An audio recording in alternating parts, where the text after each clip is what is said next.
Le 17 juin 2010, un homme est penché en avant dans son garage. Il travaille tranquillement sur quelque chose, quand soudain un objet lui tombe sur l'arrière du crâne. Il est complètement sonné, mais il se redresse, il titube et n'a pas le temps de réaliser ce qu'il se passe, que sa tête est frappée à nouveau. Cette fois-ci, il s'écroule. Ses yeux sont fermés et il ne réagit plus. Il n'est pas mort. En tout cas, pas pour l'instant, parce que l'objet le heurte encore et encore, jusqu'à ce qu'il se brise. Pourtant, la police ne va pas réellement s'intéresser à ce cas.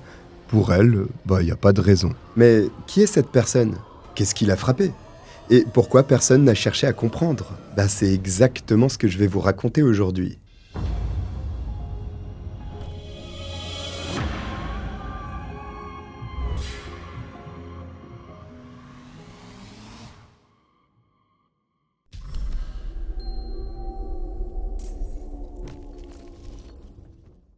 Bonjour à tous, je suis le Cogiteur, bienvenue pour cette nouvelle enquête criminelle, complètement folle, vous allez voir, c'est vraiment une affaire vicieuse. Sinon, comme d'habitude, n'oubliez pas le petit abonnement pour ne pas manquer les futurs sujets qui arrivent et en plus ça m'aide beaucoup. Le 2 juillet 1976, la petite ville de Springfield, en Pennsylvanie, voit naître Kevin Eugene Mengel Jr. Premier-né d'une fratrie de 3 enfants, il grandit dans une famille de la classe moyenne, somme toute assez classique. Son père, Kevin Sr., est un homme d'affaires respecté, tandis que sa mère, Kathleen, reste au foyer pour veiller sur Kevin et ses frères et sœurs, Christopher et Michelle. Mais la vie n'étant malheureusement pas un long fleuve tranquille, le couple se sépare à l'amiable au milieu des années 90, et chacun refait sa vie de son côté. Après avoir trouvé de nombreux partenaires de vie, Kevin Sr. déménage à Downingtown et Kathleen à Westchester.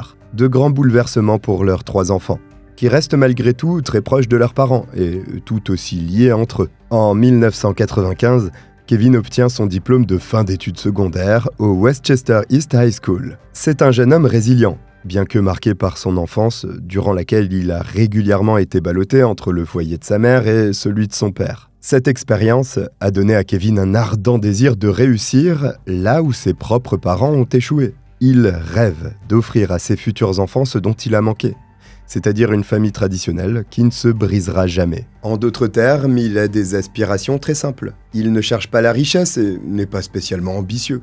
Il veut juste mener une vie honnête aux côtés d'une épouse aimante, avec qui il aura des enfants heureux et choyés. Bon, il est peut-être un peu ambitieux quand même. Pour Kevin, la famille passe avant tout le reste, et là où elle est, il y a de l'amour, ce qui suffit amplement à son bonheur. C'est cette philosophie de vie sincère qui guide chacune de ses décisions, et va le mener à celle qui deviendra son épouse. Le 25 septembre 1975, Morgan Mary Wixon voit le jour quelque part en Pennsylvanie. Contrairement à Kevin, dont l'enfance est relativement bien documentée, son passé reste largement mystérieux. Certaines sources rapportent que la relation entre Morgan et ses parents, Ian et Betty Ann, devient très tumultueuse dès son adolescence. Elle développe rapidement un tempérament très rebelle, qui entre en conflit avec les espoirs que sa famille nourrissait pour elle. Comme beaucoup de parents, Ian et Betty Ann souhaitaient juste que Morgan trouve sa voie et mène une vie paisible.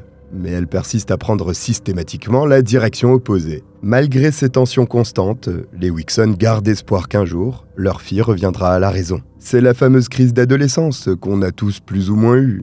Sauf que là, la crise passe pas. Une fois devenu adulte, Morgan ne dévie en rien de sa trajectoire chaotique. C'est un électron libre qui ne parvient pas à se poser. En 1997, à l'âge de 22 ans, elle croise le chemin de Kevin, qui a alors 1 an de moins qu'elle. Une partenaire avec qui il pourra enfin construire cette famille dont il rêve depuis toujours. Pour ce dernier, rencontrer Morgan est presque providentiel, parce qu'elle représente exactement ce qu'il cherche. C'est un peu comme la Ligue des Champions du PSG. Morgan, c'est la Ligue des Champions de Kevin. Ouais, désolé, mais pour oublier les meurtres, je regarde du foot. Mais c'est quoi cette vie ? Bon, Morgan, de son côté, semble s'apaiser au contact de Kevin, et finalement partager ce désir de stabilité et d'engagement. Leur relation démarre sur des bases saines, et le jeune homme est convaincu d'avoir trouvé la femme idéale pour partager sa vie. En d'autres termes, ils forment un couple ordinaire avec des désirs communs. En tout cas, jusqu'à ce que quelque chose d'aussi inattendu qu'étrange se produise lors d'une réunion de famille. Selon des témoignages familiaux, environ 1 an après leur rencontre, quelqu'un remarque que le ventre de Morgan est un peu proéminent et lui demande si elle est enceinte. Faut être sacrément confiant pour poser ce genre de questions, hein.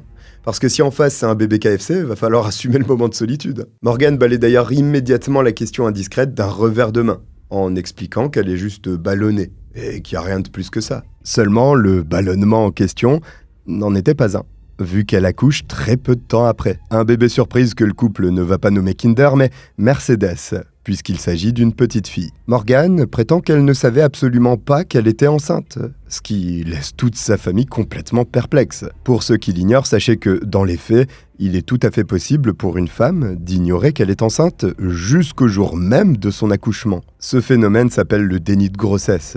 Il peut être partiel, c'est-à-dire ne durer que quelques mois, comme total, et concerne environ 1 cas sur 475 naissances. C'est donc rare, mais pas si rare que ça. Les femmes concernées ont un peu de ventre, voire pas du tout.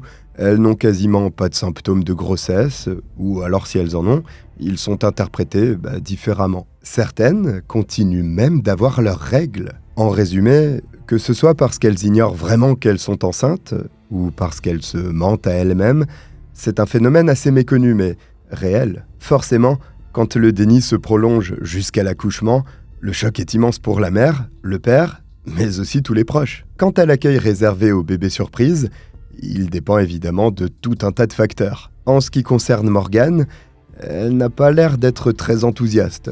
En tout cas, à la voir, on ne devine pas qu'elle est heureuse d'avoir eu un enfant. Elle ne montre pas d'excitation, encore moins de joie débordante, juste une forme d'indifférence, qui met d'ailleurs certains membres de sa famille assez mal à l'aise. Kevin, en revanche, est absolument ravi d'être papa. Malgré le caractère inattendu de cette situation, il n'y voit que du positif, et décide rapidement que la meilleure chose à faire, mais aussi la plus naturelle, est d'épouser Morgane. Alors, en août 1998, 7 mois après la naissance de Mercedes, le couple se dit officiellement oui. C'est un mariage rapide, peut-être même précipité, diront certains, mais quoi que puissent en penser les gens, Morgane est à présent la mère de la fille de Kevin.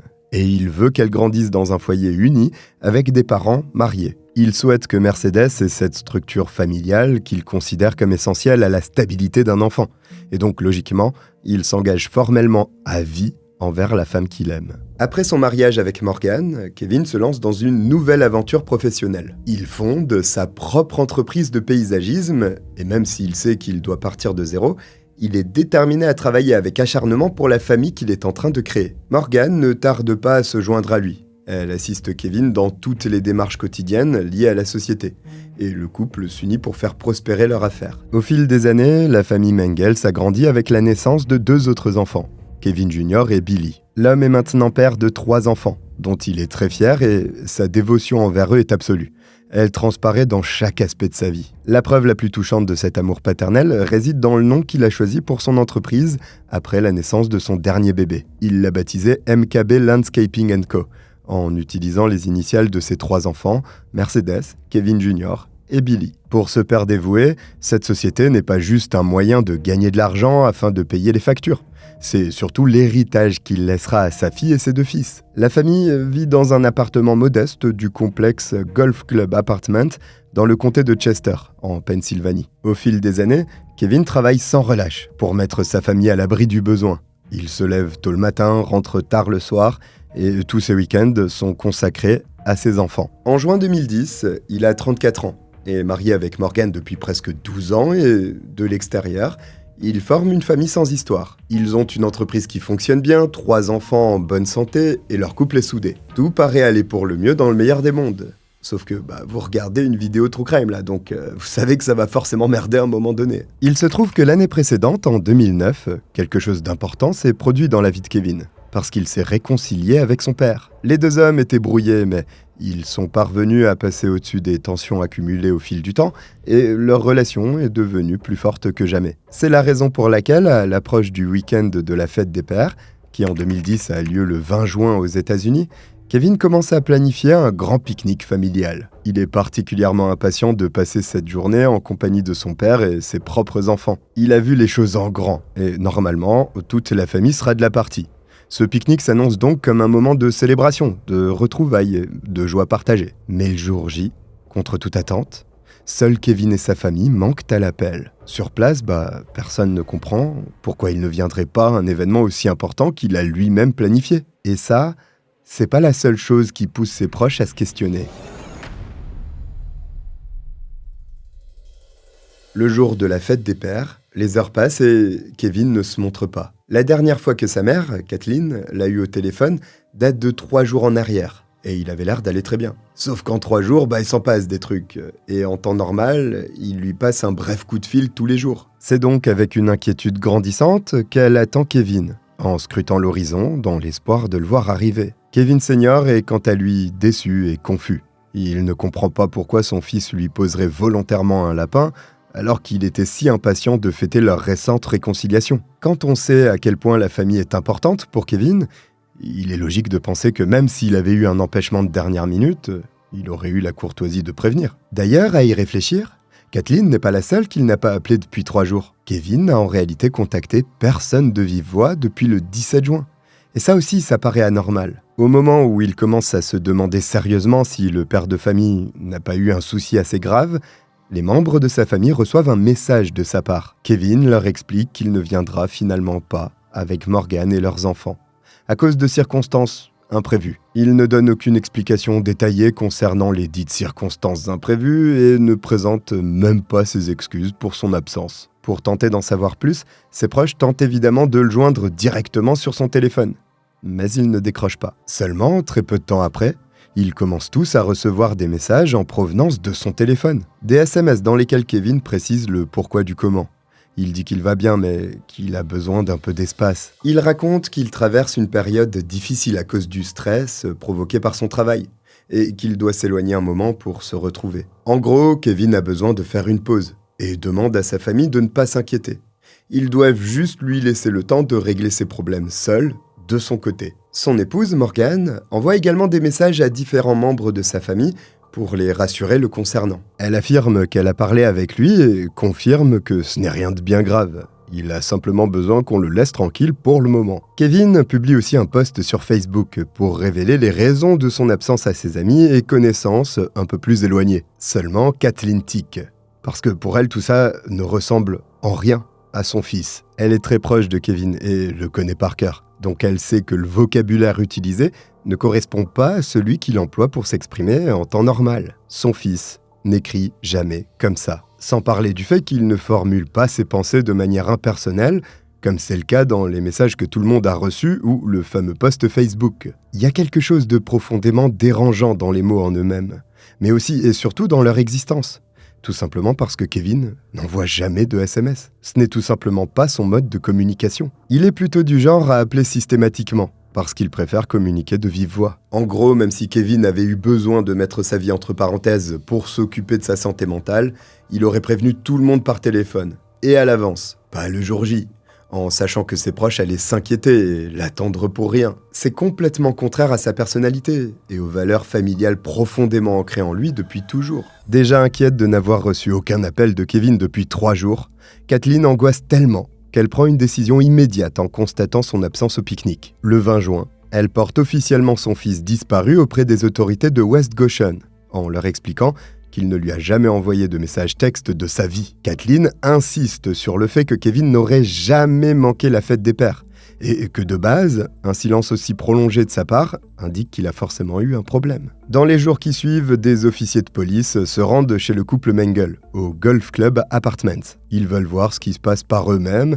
et s'assurent que les inquiétudes de Kathleen ne sont pas fondées. Quand ils frappent à la porte, c'est Morgan qui vient leur ouvrir, et elle est calme, comme résignée. Elle ne semble pas inquiète et explique aux policiers que les pressions financières et professionnelles sont devenues trop lourdes à porter pour Kevin ces derniers temps. Il avait désespérément besoin de se décharger un peu de toutes les responsabilités qui pesaient sur ses épaules depuis trop longtemps. Morgan précise que son mari lui a demandé de prendre temporairement en charge son entreprise de paysagisme en son absence et lui a assuré qu'il était en sécurité quelque part. La mère de famille soutient qu'elle déplore sa décision et qu'elle aurait préféré qu'il reste, mais qu'elle se doit d'accepter son choix. Après ça, elle présente aux officiers les SMS qu'elle a reçus de la part de Kevin, depuis qu'il est parti s'isoler. Les policiers examinent les messages sur le téléphone de Morgan et y voient effectivement la preuve que le couple communique encore régulièrement. Face à ces preuves, il conclut qu'il s'agit ni plus ni moins d'une situation banale. Un homme a décidé de prendre du recul par rapport à sa vie stressante, et c'est son droit le plus strict. La police n'a aucune raison légale de considérer ça comme une disparition inquiétante. Les adultes sont libres de s'absenter quand ils le souhaitent et d'aller où ils veulent, sans avoir à rendre de compte à quiconque. Les policiers repartent donc en considérant qu'il n'y a pas de crime, aucun danger imminent, juste un mari fatigué psychologiquement qui a besoin d'une pause. Pour résumer, la police ne regarde pas suffisamment de true crime. Non, plus sérieusement, les autorités pensent qu'il n'y a rien d'alarmant, et c'est ce que Morgan soutient. Et la famille de Kevin, elle en dit quoi ? Disons qu'elle n'est pas du même avis, vu qu'elle ne croit pas un mot de cette version des événements. Kathleen sait que son fils ne prendrait jamais ses distances avec ses 3 enfants sans leur expliquer exactement où il va, pourquoi il s'absente et quand il reviendra. Toute la vie de Kevin tourne autour de sa paternité. C'est donc tout bonnement impensable qu'il ait pu agir de cette façon. Les membres de la famille Mengel commencent alors à se réunir et à échanger entre eux au sujet de ce malaise qu'ils ressentent tous. Depuis le 17 juin, ils n'ont reçu que ces textos froids, qui sonnent complètement faux pour n'importe qui connaissant Kevin un minimum. Ses parents, comme son frère et sa sœur, sont convaincus que cette histoire de départ volontaire pour cause de surménage n'est rien d'autre que du flan. Mais sans preuve concrète ou le moindre élément tangible à présenter aux autorités, ils ont les mains liées. Parce que la police, persuadée que Kevin est parti de son plein gré, refuse d'enquêter davantage. Sauf que les Mengel n'ont pas l'intention de baisser les bras et comptent bien découvrir ce qui lui est vraiment arrivé, quitte à mener leur propre investigation de leur côté. Dans les jours qui suivent le signalement de disparition, la famille de Kevin garde l'œil ouvert. Kathleen, Christopher, Michel et Kevin Senior restent en contact constant et partagent leurs observations. C'est de cette façon qu'ils commencent à remarquer des détails troublants concernant Morgan. La femme de Kevin semble se rapprocher à vitesse grand V d'un employé de l'entreprise familiale. Un jeune homme de 21 ans, nommé Stephen Michael Chappell, qui travaille pour MKB Landscaping depuis quelques semaines à peine. Le salarié passe de plus en plus de temps chez les Mengel, au point qu'on a l'impression qu'il a emménagé avec Morgan et les enfants. Il conduit même le véhicule de cette dernière, un tout que Kathleen trouve particulièrement déplacé. Pourquoi Stephen est-il si présent dans la vie de Morgan, alors que son mari vient à peine de partir ? S'il s'en est vraiment allé temporairement, ils n'ont pas rompu et sont encore mariés. Donc rien ne le justifie. Bon, je sais, vous savez, on sait tous, c'est sûrement en train de salir les draps, mais sur le moment, Kathleen s'interroge. D'autant plus que très vite, la proximité qui s'est développée entre Morgan et Stephen devient impossible à ignorer et éveille tous les soupçons de toute la famille de Kevin. Le 23 juin, le jeune homme est brièvement questionné par la police et il avoue avoir effectivement une liaison avec la femme de son patron. Il en dit pas plus. Morgan, elle, affirme que si Stephen est si souvent chez elle, c'est pour l'aider avec les enfants. Une excuse évidemment très peu crédible. Michelle, la sœur du disparu, rencontre les enquêteurs à plusieurs reprises pour leur faire part de ses observations. Elle insiste. Entre la disparition de Kevin, qui n'a aucun sens, et ce rapprochement soudain entre Morgan et Stephen, il est évident qu'il y a quelque chose de suspect. En apprenant que l'épouse du disparu le trompe avec son salarié, les policiers commencent à se remuer. Mais pour Christopher, c'est loin d'être suffisant. Il décide de prendre les choses en main de façon plus directe et ne compte pas rester là, assis à attendre, alors que son instinct lui crie que son frère est probablement en danger. Dans la nuit du 24 juin 2010, Christopher et quelques-uns de ses amis proches organisent donc une surveillance de l'appartement des Mengel. Le groupe s'installe discrètement à un endroit depuis lequel ils ont une vue dégagée sur l'entrée du bâtiment. Puis ils attendent patiemment. Christopher et ses amis veulent voir de leurs propres yeux ce qui se passe réellement dans cet appartement, parce que si les policiers ont besoin de preuves, il faut leur en trouver. Toute la nuit, ils montent la garde en espérant être témoins de quelque chose qui puisse faire avancer l'enquête. Et leur patience est récompensée de façon spectaculaire le 25 juin. Ce jour-là, dans la matinée, ils voient Stephen sortir de l'appartement pour charger le véhicule de Morgan. Il fait plusieurs allers-retours avec ce qui ressemble manifestement à des vêtements et des affaires personnelles. Une véritable pile de cartons s'accumule à l'arrière du 4x4 au fil de ses trajets, jusqu'à ce que Morgan sorte à son tour de l'appartement et prenne place dans l'habitacle. Elle s'installe à côté de Stephen et la voiture démarre. En voyant ça, Christopher, qui est en train de filmer la scène, appelle immédiatement la police pour signaler ce qu'il observe sous ses yeux. Puis, tandis que les autorités se mettent en route après avoir grignoté un donut, Il prend discrètement le véhicule en filature à bonne distance pour éviter d'être repéré. Morgan et Stephen semblent se diriger vers les locaux de MKB Landscaping sur Westchester Pike à West Goshen. Et par une extraordinaire coïncidence, un enquêteur est justement présent sur place, peigné à la main, quand ils y débarquent.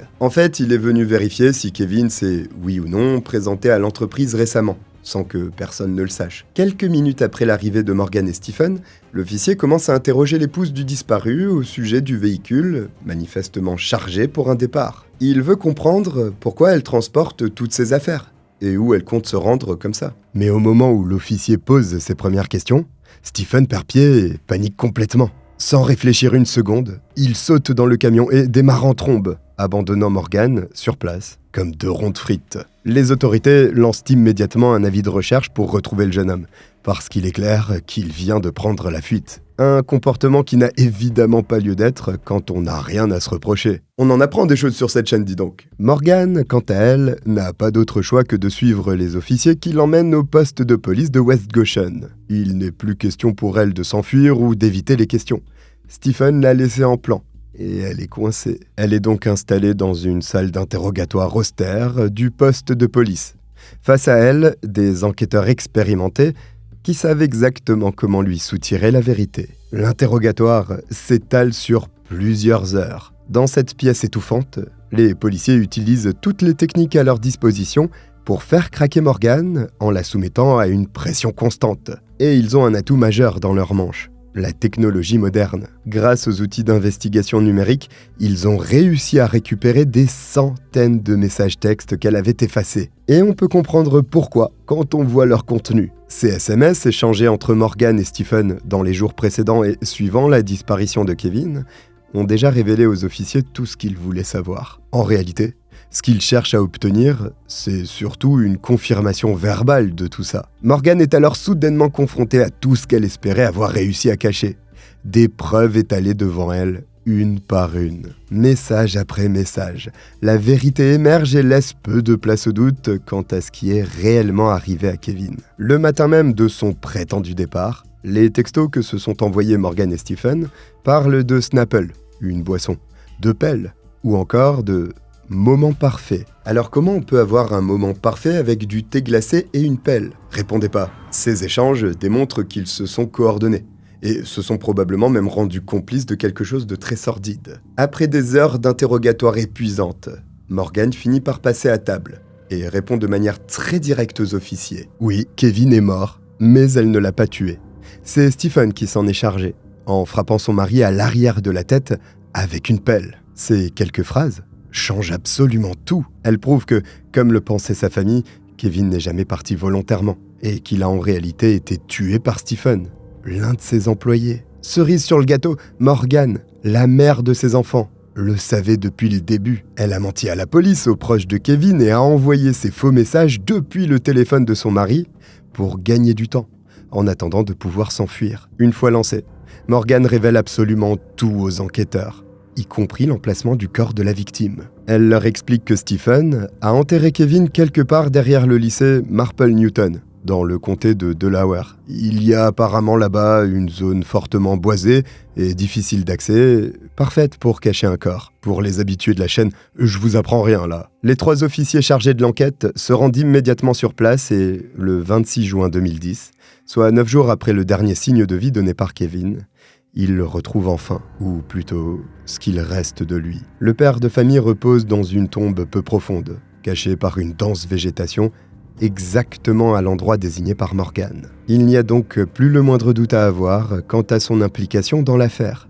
Reste maintenant à en déterminer le degré et, surtout, à retrouver Stephen, devenu un meurtrier et un fugitif. Le jeune homme est toujours en fuite quelque part. La police lance donc une chasse à l'homme de grande envergure pour retrouver ce salarié de 21 ans qui a sauvagement tué son patron. Grâce à différents moyens technologiques et aux indices laissés derrière lui, les enquêteurs parviennent à tracer facilement ses déplacements. Stephen est sûrement toujours en panique et ne prend pas beaucoup de précautions.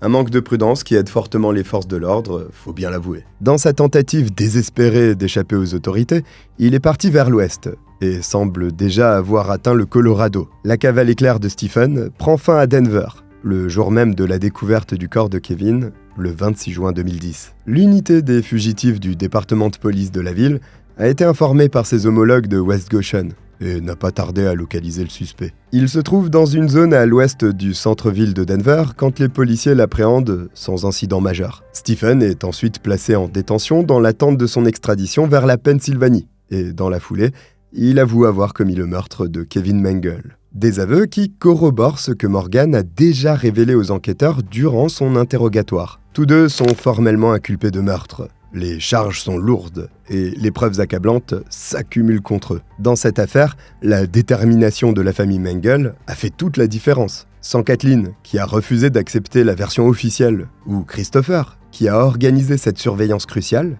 Stephen et Morgan auraient peut-être réussi à s'enfuir. Kevin serait resté porté disparu indéfiniment et sa famille, en particulier ses enfants, n'aurait peut-être jamais eu de réponse. Mais grâce à leur persévérance, la vérité a pu enfin éclater. Les proches de la victime peuvent enfin commencer ce long processus qu'est le deuil. Un deuil qui ne sera pas facile, quand l'étendue de la cruauté de ce meurtre prémédité va être révélée. Recoupés, les aveux de Morgan et Stephen permettent aux enquêteurs de reconstituer ce qui s'est précisément passé le 17 juin 2010, jour où Kevin a trouvé la mort. Ce matin-là, il se lève comme d'habitude pour aller travailler, sans se douter une seule seconde que deux des personnes qui l'entourent ont l'intention de voler sa vie. Entre 9h30 et 10h, Kevin prend quelques minutes pour appeler Kathleen. Il raconte une blague à sa mère, comme il le fait chaque jour, puis ils discutent brièvement avant que l'appel ne coupe soudainement. C'est la dernière fois que Kathleen a entendu la voix de son fils vivant. Kevin ne l'a pas rappelé ensuite, simplement parce qu'il ne le pouvait plus. Quelque part entre 10h et 10h30, Morgan met son plan diabolique en action. Parce que oui, le cerveau de l'opération, celle qui a tiré les ficelles, ça a toujours été elle. Après plus d'une décennie de mariage, elle sait tout de Kevin, y compris quelle est sa boisson préférée. Le Snapple au citron. Il en boit régulièrement quand il travaille. C'est même devenu une habitude prévisible que Morgan compte exploiter à son avantage. Bon, on ajoute de changer de boisson tous les jours dans les tips pour pas crever. C'est pire qu'un régime, là. Morgan ajoute donc discrètement de la nicotine liquide concentrée dans une bouteille de Snapple destinée à Kevin. Une dose toxique qu'elle espère suffisante pour le tuer sans éveiller trop de soupçons. Après ça, Morgan dépose la bouteille empoisonnée à un endroit où Kevin la verra. Et elle sait que si c'est le cas, il la prendra forcément. Et c'est ce qu'il fait. Une fois au garage, Kevin travaille normalement en compagnie de Stephen, sans savoir que son épouse lui envoie des messages. Morgan veut s'assurer que tout se déroule comme prévu et que son complice est prêt à agir. Le jeune homme de 21 ans observe son patron, en attendant que le poison fasse effet. Par SMS, Morgan lui demande s'il va bien et se renseigne sur l'avancée des choses. Seulement, si Kevin boit effectivement le Snapple empoisonné, il ne montre pas de signe immédiat d'intoxication. Stephen attend encore, mais rien ne se passe. L'impatience et la nervosité montent chez Morgan et Stephen, qui réalisent que leur plan A est en train d'échouer lamentablement. Il leur faut donc passer au plan B, celui dont ils ont discuté au cas où l'empoisonnement ne suffirait pas à tuer Kevin. Sur suggestion de Morgan, Stephen a apporté plusieurs pelles au garage ce jour-là.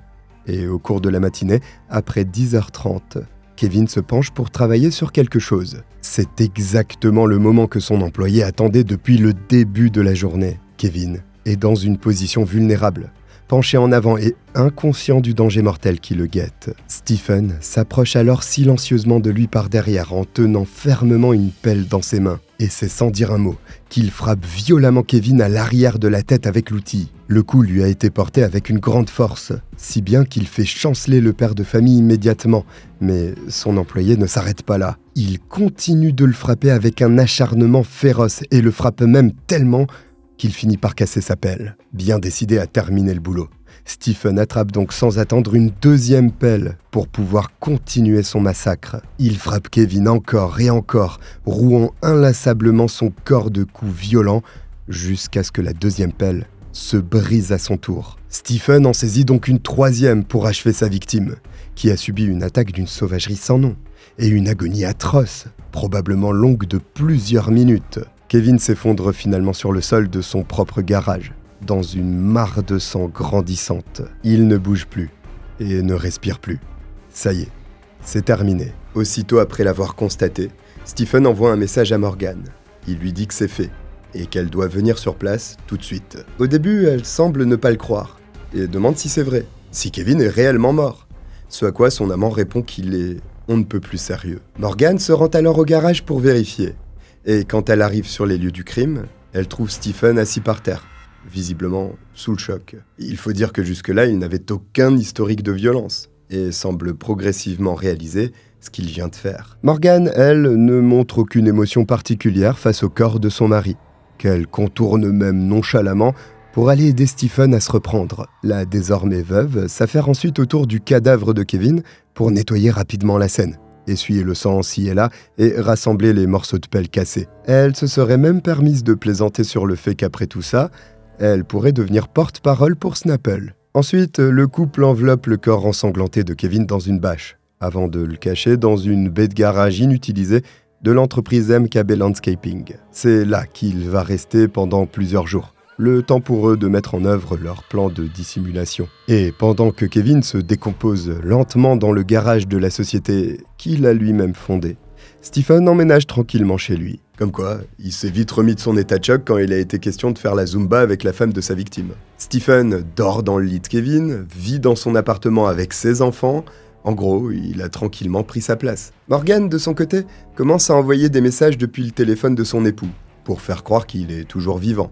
Puis elle poste depuis son compte Facebook. Elle a même le culot d'appeler la police pour dire que sa belle-mère, Kathleen, est probablement la raison pour laquelle Kevin a mis les voiles. Telle une véritable marionnettiste, ou vipère selon le point de vue, Morgan manipule tout le monde pour tenter de détourner les soupçons de sa propre personne. Et le pire dans tout ça, c'est qu'elle laisse ses 3 enfants, âgés de 12, 10 et 6 ans, envoyer des messages d'amour à Kevin pour la fête des pères, en sachant qu'il ne les lira jamais. Le 21 juin, soit le jour suivant celui durant lequel ce dernier aurait dû retrouver son propre père et se réjouir en famille, Stephen enterre son corps. Il emmène sa dépouille derrière le lycée Marple Newton High School, dans le comté de Delaware, celui-là même où il a étudié seulement quelques années auparavant. Il creuse une tombe peu profonde dans la zone boisée derrière l'établissement scolaire, puis dépose le corps de Kevin et le recouvre sommairement de terre. La reconstitution complète du crime révèle une préméditation claire et indiscutable. Morgan a planifié le meurtre de son mari dans les moindres détails, aidé Stephen pendant au moins plusieurs jours. C'est d'ailleurs ce dernier qui s'est procuré la nicotine liquide pour empoisonner Kevin. Mais pourquoi Stephen a-t-il tué un homme qui ne lui avait rien fait ? Eh ben, parce que Morgan s'est employé à lui retourner le cerveau pendant des mois, jusqu'à ce qu'il pense que ça devait être fait. Elle n'a rien d'une épouse désespérée qui a perdu le contrôle dans un moment de folie.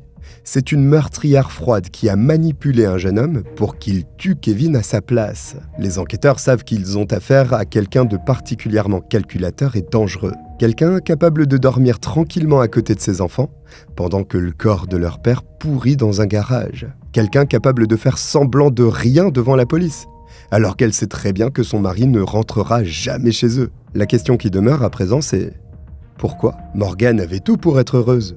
Pourquoi avoir voulu éliminer le père de ses enfants ? Eh bien la réponse va peut-être vous surprendre.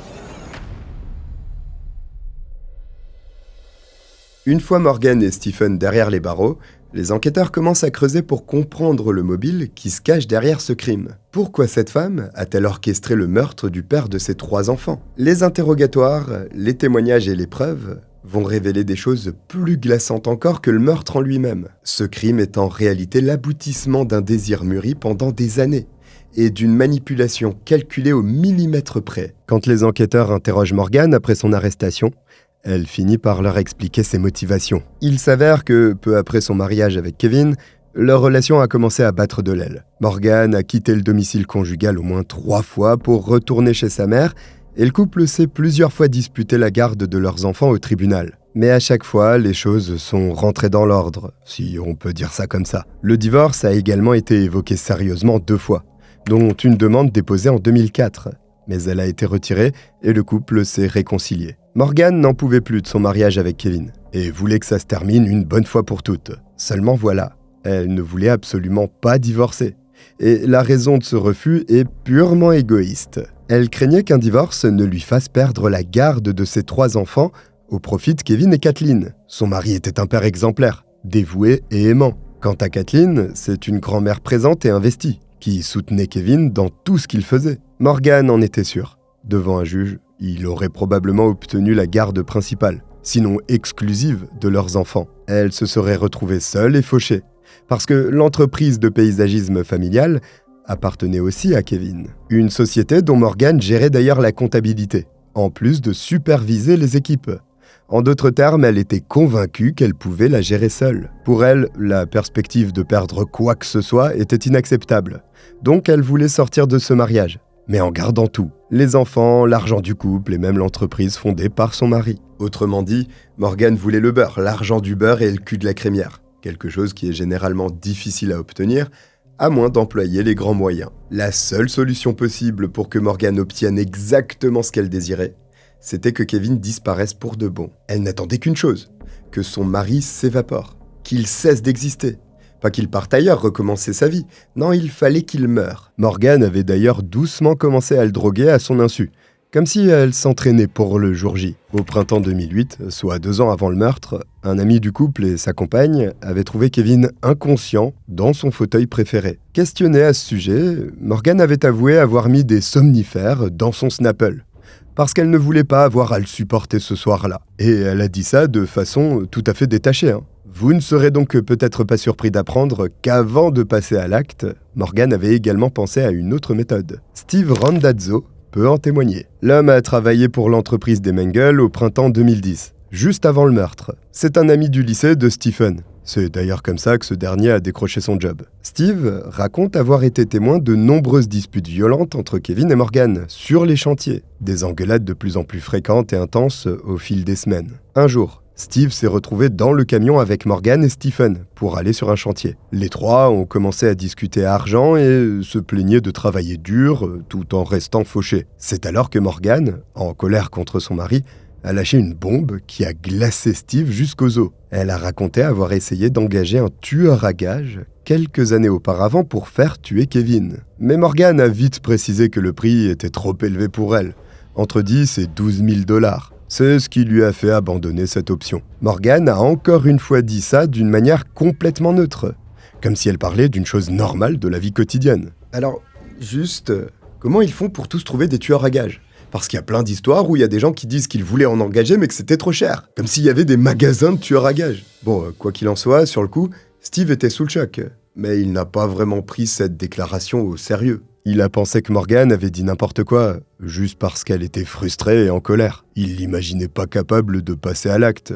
Elle semblait pas être ce genre de personne. Eh ben, il s'est bien gouré. Et son témoignage prouve que Morgan rêvait de tuer Kevin depuis des années. Incapable de s'offrir les services d'un tueur à gages, elle a simplement dû trouver une solution moins coûteuse pour parvenir à ses fins. Une solution qui s'est présentée sous les traits juvéniles de Stephen Chappell. Au printemps 2010, il rejoint l'équipe de paysagistes de MKB Landscaping. Il a 15 ans de moins que Morgan, qui en a 35 à l'époque, et son père a mis fin à ses jours quand il était adolescent. Stephen a beaucoup souffert, mais il est resté droit et n'a jamais eu affaire à la police. C'est juste un jeune qui débute dans la vie et cherche du travail. Là, pour gagner sa croûte sans faire de vagues, il ne remarque pas le regard de prédatrice de Morgan qui s'est déjà posé sur lui. À ses yeux, Stephen est l'outil parfait.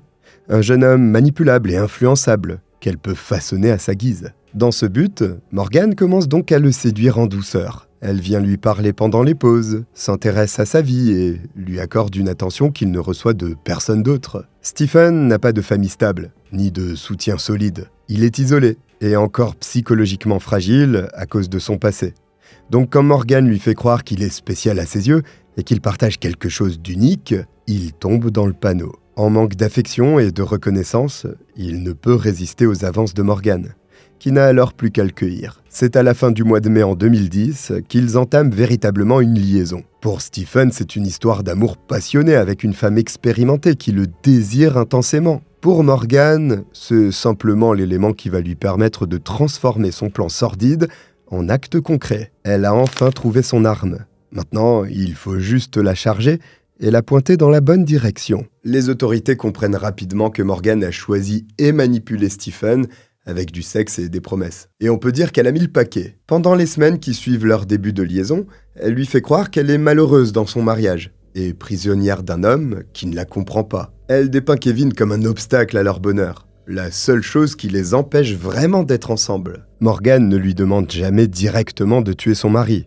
Non, elle laisse Stephen arriver à cette conclusion lui-même, guidé par ses suggestions évasives. Le jeune homme tombe complètement sous l'emprise de Morgan et finit par être convaincu que s'il tue Kevin, il libérera la femme qu'il aime d'une union toxique. Il ne réalise même pas qu'il n'est qu'un outil jetable dans les mains d'une manipulatrice sans conscience. Stephen tenait l'appel, mais Morgan tirait les ficelles. Le 15 juin 2010, Kevin et sa femme ont une dispute particulièrement violente. Personne ne sait exactement ce qui l'a déclenché, mais elle marque le point de non-retour pour Morgan. 2 jours plus tard, le 17 juin, Morgan décide que c'est le moment d'agir et met son plan en marche. La suite, vous la connaissez. Le meurtre de Kevin, les messages, puis la dissimulation de son corps. Mais ce que tout le monde ignore encore à ce moment-là, c'est que la manipulation de Morgan ne s'arrête pas là. Après leur arrestation, fin juin 2010, les amants se retrouvent détenus séparément, mais dans la même prison. Ils attendent chacun leur procès pour le meurtre de Kevin. Dans une cellule séparée, évidemment, et ils n'ont aucun contact direct. Stephen est complètement perdu, terrifié par ce qu'il a fait et par la réalité de ce qu'il attend. Morgan, elle, garde son sang-froid et réfléchit déjà à la meilleure façon de se sortir de cette situation. Elle comprend qu'après avoir été sa solution, Stephen représente à présent son plus gros problème, mais aussi sa seule chance de salut. S'il témoigne contre elle et raconte tout sur la façon dont elle l'a manipulé, elle est foutue. Par contre, si Morgan arrive à convaincre Stephen d'endosser l'entière responsabilité du meurtre, elle peut peut-être s'en tirer à bon compte. La mère de famille commence alors à faire parvenir des lettres au jeune homme avec l'aide d'une intermédiaire. Au début, Morgan joue la carte de l'amour éternel et de la passion indéfectible. Elle écrit des lettres enflammées dans lesquelles elle promet à Stephen qu'ils seront bientôt réunis. Morgan lui dit qu'elle l'aime plus que tout, qu'elle croit en lui et qu'elle sera toujours là pour lui quoi qu'il arrive. Ce genre de conneries. Elle signe ses lettres du prénom Juliette et Stephen signe les siennes du prénom Roméo, comme s'ils étaient des amants tragiques. Mais ces mots doux n'ont évidemment qu'un seul objectif pour Morgan, le maintenir sous son contrôle émotionnel. En février 2011, elle annonce une nouvelle extraordinaire à Stephen par le biais d'une énième lettre. Elle lui révèle qu'elle est enceinte de jumeaux, leurs jumeaux, des bébés conçus avant leur arrestation. Morgan décrit en détail comment elle vient d'accoucher en prison de 2 petits garçons prématurés. Elle lui donne des noms, les décrit physiquement et précise qu'ils sont nés avec 4 semaines d'avance, à 90 minutes d'intervalle, les 9 et 10 février. Morgan explique qu'elle a dû confier les jumeaux à quelqu'un qui vit à 4 heures de route, pour les protéger jusqu'à la fin du procès. Sa famille ne pourra donc pas les voir pour le moment, mais c'est pour leur sécurité. En apprenant qu'il est père de jumeaux, Stephen est transporté de joie et entrevoit un avenir radieux. En plus d'avoir une compagne prête à tout pour lui, il a maintenant 2 fils qui l'attendent et une vraie raison de se battre. Seulement, ces bébés n'existent pas. Vous aviez sûrement deviné, mais c'était pas dur. N'abandonnez pas tout pour vous lancer dans la police. Morgan savait exactement sur quel bouton appuyer quand elle a inventé ces bébés de toutes pièces. Elle exploite simplement le besoin désespéré de Stephen d'avoir une famille et quelqu'un qui l'aime vraiment. De la manipulation psychologique dans ce qu'elle a de plus cruel. Dans ses lettres suivantes, Morgan devient de plus en plus insistante sur un point très précis. Elle explique à Stephen qu'elle doit absolument sortir de prison pour s'occuper de leurs 2 fils, et lui répète inlassablement que leurs bébés ont besoin d'elle. Ils ne peuvent pas grandir sans leur mère. Seulement voilà, pour que Morgan puisse sortir et élever leurs jumeaux, il faudrait que Stephen endosse toute la responsabilité de l'acte qu'ils ont organisé ensemble. S'il dit aux autorités que depuis le départ, il a été le seul à vouloir commettre le meurtre, et qu'elle n'était pas impliquée, elle sera libérée. Morgan pourra alors s'occuper de leurs enfants, en attendant que Stephen sorte de prison lui aussi, et ce jour-là, ils formeront une famille. Elle lui promet même qu'une fois libre, elle écrira un livre sur leur histoire d'amour tragique, un ouvrage dont les ventes leur rapporteront sûrement des millions de dollars. Morgan dit qu'avec cet argent, ils pourront s'enfuir ensemble pour s'installer sur leur propre île et vivre heureux à jamais. Stephen, complètement sous son emprise, commence à y réfléchir sérieusement. Il est prêt à sacrifier sa vie pour protéger la personne qu'il a déjà piégée une première fois. Mais par chance pour lui, Morgan va se faire prendre à son propre jeu. Pendant qu'elle écrit ses lettres passionnées à Stephen, elle dit la vérité à d'autres détenus. Morgan leur confie en riant que le jeune homme est une blague pour elle et qu'elle s'est juste servie de lui. Dans les lettres qu'elle envoie à la femme qui leur sert d'intermédiaire, elle est encore plus brutale. Elle écrit noir sur blanc « J'ai besoin de rentrer à la maison, donc il doit prendre toute la responsabilité. De toute façon, et il ne rentrera jamais chez lui. Cette phrase résume parfaitement ce que Morgan pense vraiment de Stephen. Elle ne l'a jamais aimé, et après l'avoir poussé à commettre un meurtre pour elle, elle essaie de s'en débarrasser définitivement, et même de l'utiliser encore une dernière fois. Heureusement, les enquêteurs découvrent ce stratagème avant qu'il ne soit trop tard. En juin 2011, les autorités apprennent l'existence de ces lettres grâce à une ancienne détenue qui parle. J'arrive pas à savoir si Morgan est une femme intelligente, parce qu'elle manipule de façon absolument fantastique, mais d'un autre côté, elle choisit comme confidents des gens qui sont en prison. Bon, les autorités organisent alors une fouille des cellules de Morgan et Stephen pour récupérer toutes les preuves. La police met ainsi la main sur plus d'une douzaine de lettres qu'elle a écrites au jeune homme. Le procureur décide donc qu'il est temps de lui ouvrir les yeux sur la réalité et de lui faire comprendre qui est vraiment celle qu'il aime. Pour ce faire, il organise une rencontre en prison afin de révéler à Stephen la vérité sur ce que Morgan lui a fait. On lui montre ses vraies lettres, celles dans lesquelles elle le qualifie de blague, et avoue qu'elle le manipule depuis le départ. On lui explique également qu'il n'y a jamais eu de jumeaux. Tout ça n'était qu'un mensonge élaboré destiné à le convaincre de prendre seul la responsabilité du meurtre. Les certificats de naissance qu'elle lui a envoyés ? Des faux, grossiers. Les détails sur les bébés ? Inventés de toutes pièces. En apprenant la vérité sur l'ampleur de la trahison dont il a été victime, Stephen s'effondre complètement. Il est stupéfié, anéanti, et détruit par cette révélation qui pulvérise ses dernières illusions. Sa brutale prise de conscience marque un tournant décisif dans cette affaire. Stephen a enfin compris qu'il a été la marionnette d'une femme qui ne l'a jamais considéré comme un être humain, et prend une décision qui va sceller définitivement le sort de Morgan. Il accepte de coopérer pleinement avec les autorités et de témoigner contre elles au procès. Stephen entend bien dire toute la vérité sur la manipulation, la planification et surtout le rôle central qu'a occupé Morgan dans l'organisation du meurtre de son mari. En décembre 2011, il plaide coupable de meurtre au 3e degré dans le cadre d'un accord passé avec le procureur. En échange de son témoignage complet et honnête contre Morgan, il écope d'une peine allant de 40 à 80 ans de prison. Le procureur explique pourquoi cet accord était justifié, malgré le caractère horrible du crime. Oui, parce qu'on rappelle qu'il a cassé 3 pelles sur le pauvre Kevin. Mais dès le début de l'enquête, Stephen a exprimé des remords sincères et a accepté sa responsabilité dans les faits. Contrairement à Morgan, qui a menti et a essayé de le manipuler jusqu'au bout. Maintenant que toutes les pièces du puzzle sont assemblées, le portrait de cette dernière apparaît clairement. Voilà une femme calculatrice, d'un égoïsme qui dépasse l'entendement. Un enquêteur qui a pourtant 22 ans d'expérience déclare qu'elle est l'une des personnes les plus froides qu'il ait jamais rencontrées. Par contre, selon le procureur, elle n'est finalement rien de plus qu'une criminelle stupide. Morgan pensait pouvoir simplement blâmer Stephen pour tout, si elle se faisait attraper. Pourtant, elle a commis erreur sur erreur dans l'exécution de son plan, qu'elle imaginait si bien pensé. Elle a directement attiré l'attention en se rapprochant ouvertement de Stephen après le meurtre, et a été maladroite en falsifiant les messages censés avoir été envoyés par Kevin. Morgan n'a pas non plus pensé au fait que les textos effacés restent récupérables avec les bons outils. Son talon d'Achille, c'est son narcissisme. Elle est tellement centrée sur elle-même qu'elle se croit plus maligne que tout le monde. Après plus d'1 an et demi d'attente, le moment de rendre justice à Kevin est enfin arrivé. En février 2012, Morgan se retrouve face à un jury qui va entendre tous les détails horribles de son crime. Les preuves s'accumulent, les messages textes accablants, les témoignages des proches et les aveux de Stephen. Tout semble aller dans le sens de l'accusation et le jury paraît convaincu par la montagne de preuves présentées. Puis, le 5e jour du procès, quelque chose d'inattendu se produit.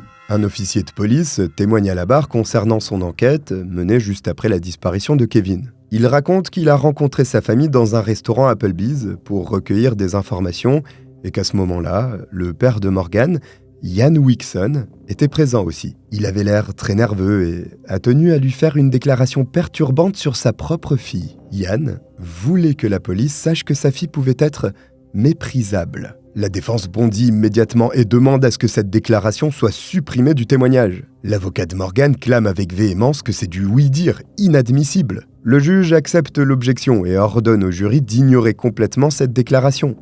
Mais le mal est fait, et tout le monde dans cette salle d'audience le sait parfaitement bien. Comment les jurés pourraient-ils effacer de leur esprit le fait qu'un père ait utilisé un mot si dur en parlant de sa propre fille ? La défense demande l'annulation du procès à cause du caractère hautement préjudiciable de cette déclaration, et dans un premier temps, le juge refuse. Il tente de poursuivre malgré l'incident, mais À la fin de la journée, après une longue période de réflexion dans son bureau, il change d'avis. Le lendemain matin, le vendredi 3 février 2012, après environ 30 minutes d'arguments, la décision tombe. Le juge déclare l'annulation du procès, parce qu'il estime que le jury a été irrémédiablement contaminé par la déclaration de l'officier de police au sujet du père de l'accusé. Une nouvelle date de jugement est fixée en février 2013, et Morgan retourne en prison dans l'attente de son deuxième procès, prévu un an plus tard. Les mois passent et on approche enfin de la date clé. Stephen est prêt à monter à la barre pour charger Morgan, tandis que la montagne de preuves accablantes rassemblées contre elle est toujours là. C'est peut-être pour cette raison que le 5 février 2013, jour prévu de l'ouverture de son second procès, elle fait un choix qui surprend tout le monde. Morgan plaide coupable de meurtre au premier degré, avec préméditation donc, de possession d'instruments du crime, d'entrave à l'arrestation et de complot criminel. Le procès n'aura jamais lieu, parce qu'elle vient d'admettre son entière culpabilité dans l'affaire. Après ça, elle fait lire une déclaration par son avocat, dans laquelle elle tente d'exprimer des remords et dit assumer ses actes pour que tout le monde puisse guérir. En sachant qui elle est, il est difficile de mordre à l'hameçon. D'ailleurs, la famille de Kevin ne croit pas une seule seconde à ses excuses de façade, lues par procuration. Il semble évident que Morgan ne regrette pas ce qu'elle a fait à Kevin, à ses enfants et à toute la famille Mengel. Ce qu'elle regrette, c'est de s'être fait prendre et de ne pas avoir réussi à manipuler Stephen jusqu'au bout. Le procureur le dira d'ailleurs sans la moindre ambiguïté aux journalistes après l'audience. Il compare Morgan à Lady Macbeth de Shakespeare, à une différence cruciale près cependant. Contrairement au personnage de Shakespeare qui finit rongé par la culpabilité, l'accusé n'éprouve rien. Le juge lui-même qualifie les actions de Morgan de quelque chose qui dépasse sa capacité de compréhension. Il va jusqu'à déplorer la perte de la boussole morale de la société en voyant une telle absence d'humanité. Avant d'imposer la sentence, le juge demande à l'accusation de présenter les faits du dossier. Normalement, cet exposé qui résume les éléments principaux prend quelques minutes, mais tous les points qui ont mené à l'arrestation et à la condamnation de Morgan sont tellement nombreux qu'il faut plus de 15 minutes pour les expliquer. Le dossier est rempli d'exemples de sa cruauté et de son absence totale d'émotion. Le jour où Morgan et Stephen prévoyaient de fuir la ville, elle avait demandé à Kathleen de garder ses enfants. Elle a laissé sa fille et ses deux fils qui dormaient sans même les réveiller pour leur dire au revoir ni leur expliquer où elle allait. Morgan comptait les abandonner purement et simplement pour s'enfuir avec son jeune amant après avoir tué leur père. Pour ce meurtre, elle est condamnée à la prison à vie sans possibilité de libération conditionnelle, assortie d'une peine consécutive de 20 ans de probation. Avant les faits, elle avait absolument tout. Un mari aimant, une entreprise prospère et 3 beaux enfants. Mais rien de tout ça n'avait la moindre importance à ses yeux. Parce qu'entre son premier accouchement surprise et ses jumeaux imaginaires, Morgan a passé 12 ans à construire une famille pour mieux la détruire. Voici pour cette affaire criminelle, donc on retient bien la leçon, on prend aucune habitude et on évite les pelles. Si vous êtes arrivé jusqu'au bout, écrivez pelle en commentaire justement. Si vous avez oublié de vous abonner et de liker la vidéo, n'hésitez pas à le faire, ça m'aide beaucoup. Je vous remercie de m'avoir regardé, je vous dis à très vite. Bye.